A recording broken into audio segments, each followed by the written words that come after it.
কখনো দেখা হলে আমাকে বুকে জড়িয়ে নিয়েন, মাথায় হাত বুলিয়ে দিয়েন। আপনার কষ্টে আপনার এই ছোট ভাইও ব্যথিত। বাংলাদেশ বনাম শ্রীলঙ্কার মধ্যকার ম্যাচ চলাকালীন তাওহিদ হৃদয়ের এক ছক্কা স্টেডিয়ামের গ্যালারিতে গিয়ে পড়ে।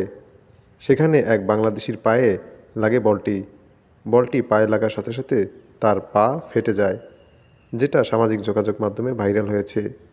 সেই ছবি যেভাবেই হোক তাওহিদ হৃদয়ের কাছে পৌঁছে গিয়েছে। তিনি দেখা মাত্রই তার ফেসবুক পোস্টে দিয়েছেন এক আবেগঘন পোস্ট। তাওহিদ হৃদয় তার পোস্টে লিখেছেন, ছবিগুলো একজন পাঠালো।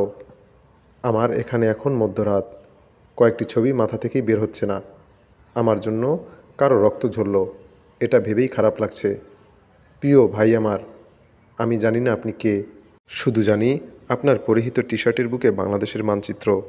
আপনি এবং আমি একই। আমার মারা ছক্কা অজান্তে গিয়ে আপনার পায়ে লেগেছে।